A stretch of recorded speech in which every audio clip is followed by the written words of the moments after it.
Welcome to Making Home with Grammy. One of the most critical things in developing a welcoming and lovely atmosphere in the home is music. And I think the very first time that a child is aware of the rhythm of life is when he's in his mother's womb and he hears her heart beating in rhythm. I've invited two of my favorite people, my oldest daughter, Emily, and on the other end of the family, we have Rebecca. And I just want to ask them about music in the family when they were growing up. What do you remember? Oh, I remember we were singing all the time. Sleep Tight, Sandman's a-comin', and He'll Be Here mighty, mighty soon. And the Teddy Bears Picnic. Yep, I remember that one. Go out in the woods today, you better not go alone. I remember Raffi. Yeah, I was listening to Raffi all the time growing up. Raffi, Joni Bartell. Yep, Joe Scruggs. John McCutcheon. There's a wiggle in my toe, teacher, don't you know? And I We listened remember to a his lot stuff. of Bill Harley stuff. He was so friendly with young audiences. I left down in the backpack. You know, talking about the stuff in your kid's backpack. Michael Feinstein's The Pure Imagination. You know the little play toys, Little People? They put out an alphabet CD that was really good.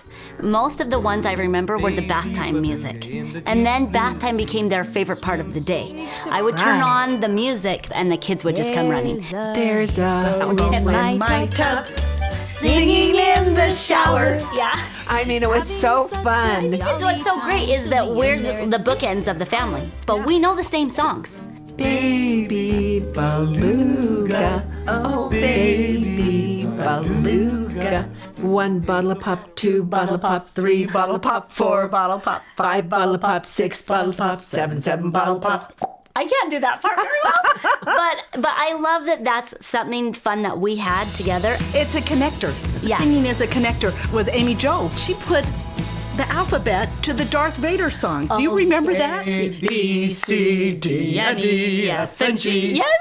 So like all of my children know the alphabet to the Darth Vader song. But then, even as a teenager, I loved jamming out with my mom. Like, we would listen to Tim McGraw and Faith Hill and George Strait and Garth Brooks, and she would sing with me, and it was just like so fun. And now I've got teenagers, and we're in the car, and we're singing Taylor Swift, and we're having a great time together.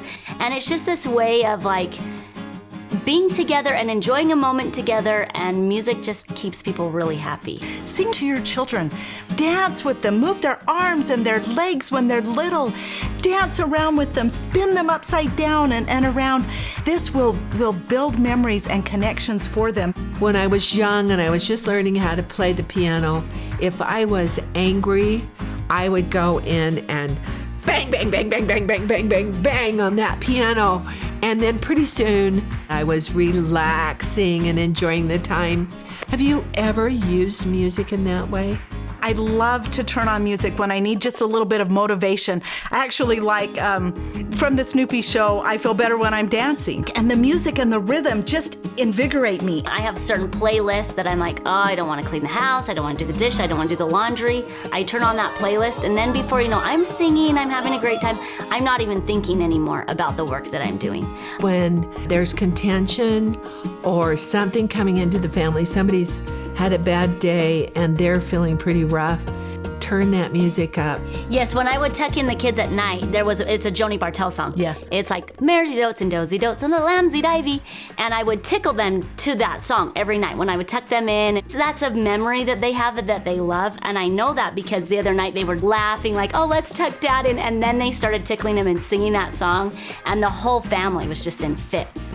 I just think it has a way of connecting our memories. It's almost as good as food Yeah. or a smell. It's the music. I remember coming home from Lake Powell. I'm driving the big Suburban. I kind of like my music loud. You do. I do. Very loud. And we're all singing to the top of our lungs. Whenever I hear that song, I can be back in the car laughing with them and having this incredible time. Music is also, for me, connected with all of the celebrations during the year. on July 4th. Yeah, I've heard of it. Oh my goodness, I'd be in my bed and think, oh, it's the 4th of July, because that is how we were woke up, by the trumpet. Dad would come and he would sit on the back of the convertible. We would go through the neighborhood and people would come to their front doors and wave their arms and laugh. And another time during the year, we would do something else as a family. And I'm going to invite my favorite trumpet player to give us a clue. See if you can identify where we are. Okay.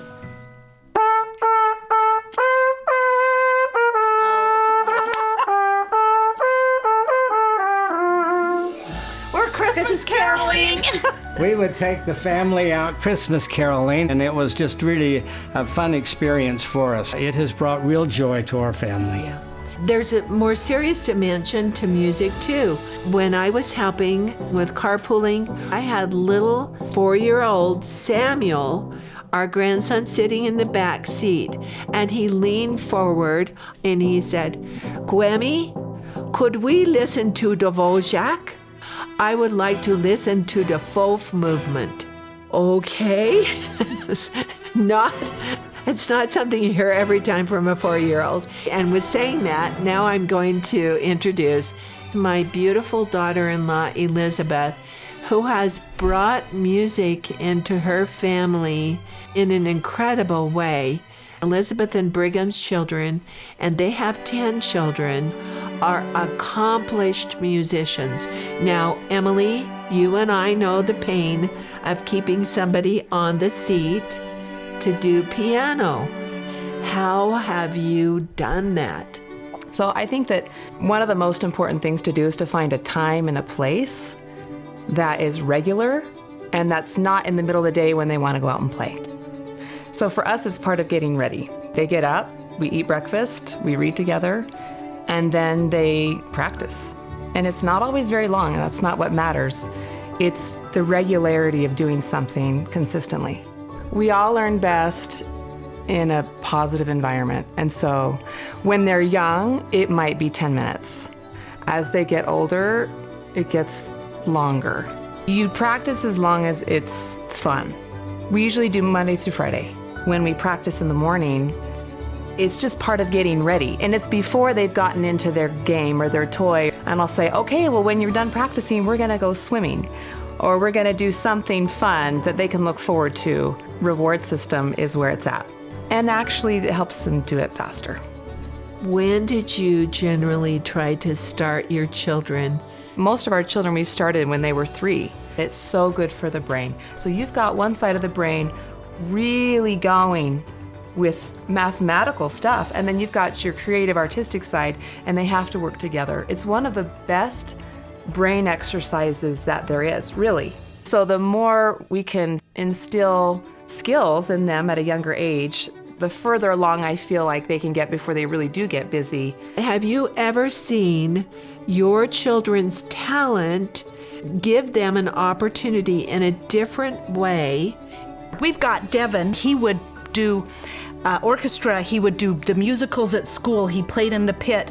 But it gave them something to do and contribute in their life that kept them away from some of the dangerous things that happen in high school surroundings. Yeah. It gave them a group that were focused on good and positive and uplifting things. We've also had a lot of experiences where music has been used in really important settings. We've played for so many funerals.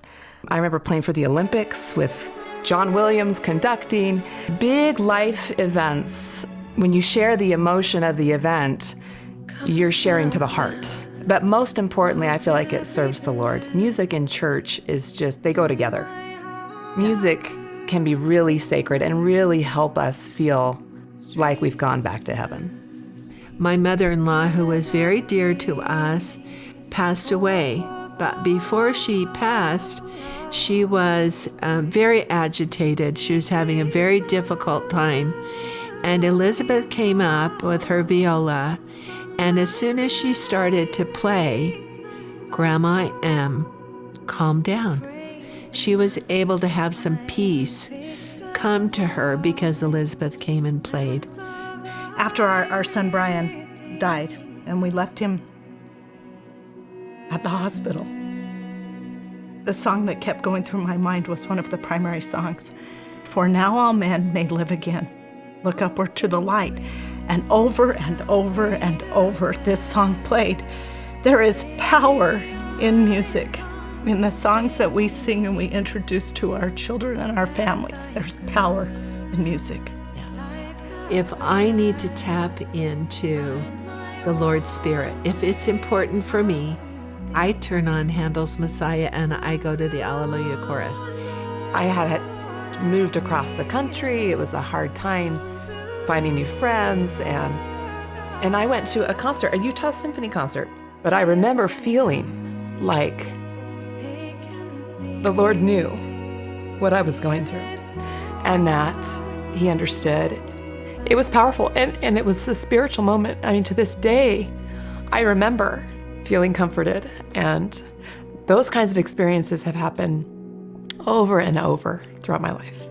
Music makes all the difference in your home, and you can wisely use music to help them through a difficult day or help them just express their love for God and for each other.